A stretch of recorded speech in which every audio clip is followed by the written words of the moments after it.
Tu te calmes. Ce matin, un frère a emmené son petit frère à l'hôpital, car il avait des difficultés à respirer, et n'arrêtait pas de halter. Après l'avoir examiné avec un stéthoscope, le docteur House a suspecté la présence d'un corps étranger dans la cavité nasale. Il a pris une pince, et l'a insérée délicatement dans la narine du garçon. Il en a extrait un policier miniature avec la pince. Je vous conseille de le rincer avant de l'ordonner à votre petit frère. Le frère était complètement stupéfait. Dieu merci, le garçon a enfin arrêté de pleurer. Mais le lendemain, le garçon est revenu consulter, et cette fois il refusait de coopérer. C'est alors qu'un autre médecin est arrivé. Tu te calmes.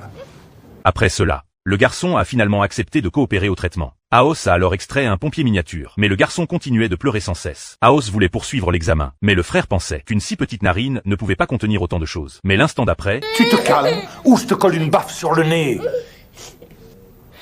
la réalité lui a prouvé qu'il avait tort. House a encore extrait un camion de pompiers miniature, même lui était surpris. Pourquoi ce garçon était-il si obsédé par le fait de mettre des choses dans son nez? Et pourquoi n'utilisait-il qu'une seule narine? Il a posé les jouets sur la table, et les a observés attentivement. Un pompier, un camion de pompiers et un policier. À cet instant, quelque chose lui est soudain venu à l'esprit. House s'est dirigé vers une armoire, et en a sorti un dispositif d'aspiration électromagnétique. Il a placé l'appareil près de la narine du garçon. Très vite, un petit chat en métal a été aspiré. À cet instant, le docteur House a enfin tout compris. Il n'a pas pu s'empêcher de féliciter ce garçon. Votre frère envoyait des équipes pour sauver le chat. C'est alors que tout le monde a compris que le garçon essayait de se sauver lui-même. Avec un encadrement approprié, il deviendra certainement quelqu'un d'exceptionnel dans le futur.